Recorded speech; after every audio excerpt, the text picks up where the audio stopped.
Maling ing daleme Mbah Hasan. Tarno lan Dakir kondang dadi kecu. Penggaweane ngrampok. Sing dirampok wong sing sugih dhuwit lan raja brana. Yen ora ngrampok, ya maling. Uga tau dadi copet lan jambret. Cekak aose, meh kabeh kadurjanan tau dilakoni. Tarno lan Dakir pancen ora duwe penggawean liyane. Mula ya ora duwe pewetu. Kanggo mangan saben dinane ya hasil kadurjanan mau. Hasil rampokan utawa malingan mau dienggo mangan. Mengko yen wis entek ya banjur ngrampok maneh. Tarno lan Dakir kuwi kaya wong ora duwe kapok.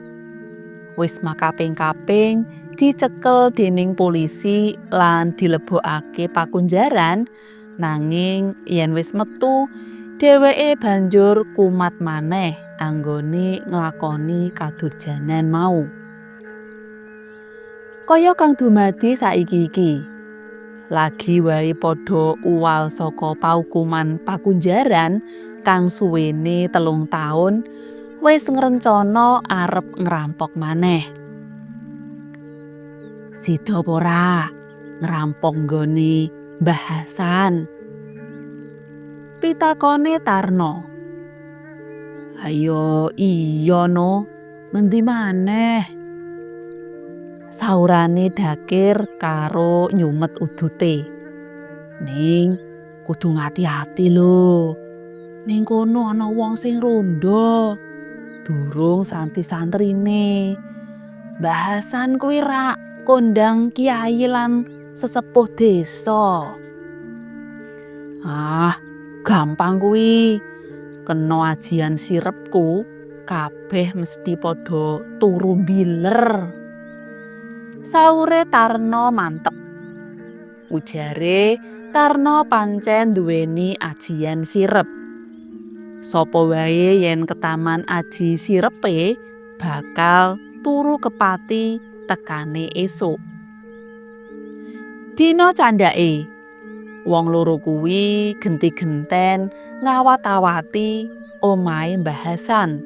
Perlune golek sisik melik ngrancang rencana mengko mlebune bakal liwat sisih ngendi. Malah Tarno kober merdayoh etok-etok pertamu. Bareng wis dirasa cukup anggone padha ndingkik ing sawijining wengi sing wis ditentokake kekarone nindakake aksine ning omahe Mbah Hasan. Wengi kuwi kahanan sepi awit udan riwis-riwis njalari wong-wong padha ora kepengin metu ngomah. Nanging ing ngarep daleme Mbah Hasan isih katon ana saperangan warga kang lagi rondo sinambi ngempet adem. Tarno mlaku alon-alon semu jinjit. Sakwise cedhak pos rondo, dheweke angslup ing patengahan. Sabanjure dheweke komat kamit mantek ajian sirepe. Nanging apes. Ajian sirepe Tarno sing kondang ampuh pranyata wengi kuwi kaya ora ana dayane babar pisan.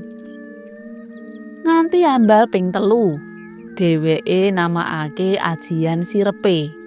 Nanging tetep ora ana kasile.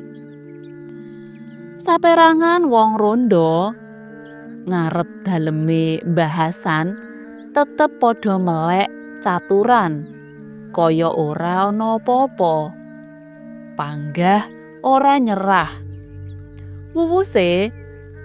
Wusanane wong loro mau padha nganggo kain sing nutupi raine. Banjur mlaku jinjit golek dalan mlebu daleme Mbah Hasan liwat dalan liyane. Lagi wae arep nyongkel jendela. Saebo kagete wong loro kuwi dumadakan katon ana pawongan sing uga nganggo kain nutupi raine lan nyangking buntelan mlaku mindik-mindik nyedhaki Tarno lan Dakir. Kowe sapa? Lan arep ngopo teko mrene? Pawongan nyolowati kuwi takon marang Tarno lan Dakir. Tarno lan Dakir mung pandeng-pandengan, ora semaur. Banjur padha nyetitekake pawongan mau. Sing saka penganggone memper maling kaya dheweke. Kowe kabeh aja padha wedi.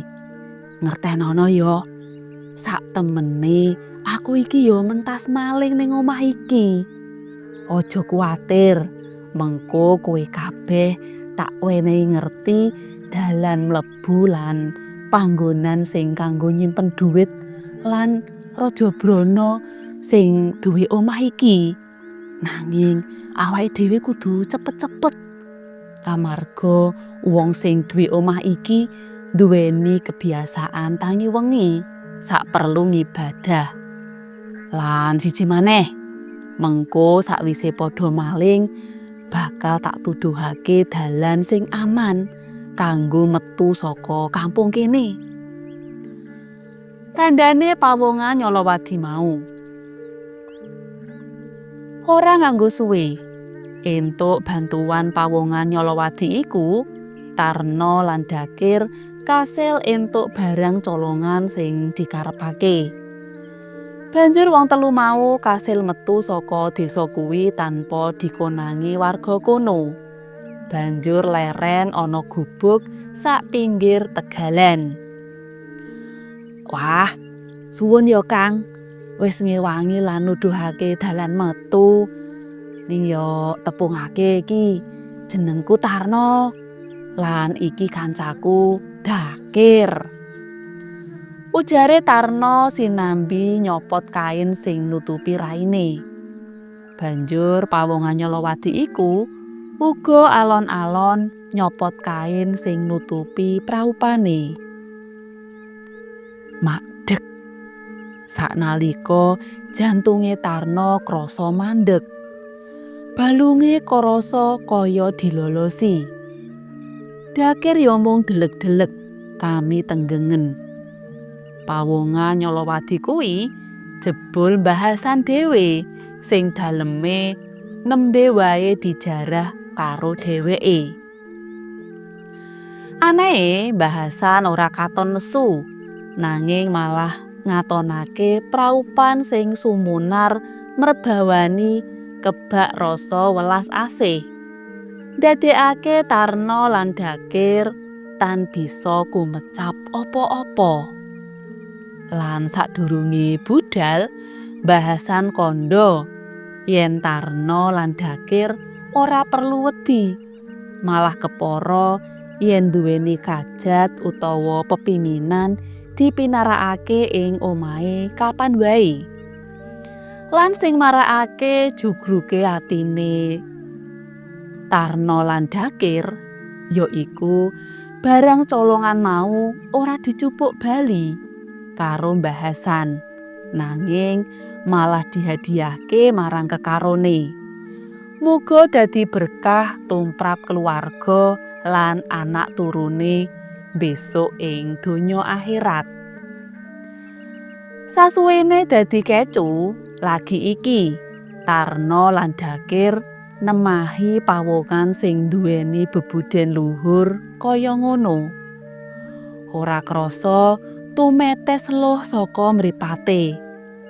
Ati kekarone sing maune kebak rasa peteng, kriyip-kriyip nemokake cahya sing nentremake. Bebarengan karo padange raina esuk kuwi sing kebak berkahe Gusti. Cutha.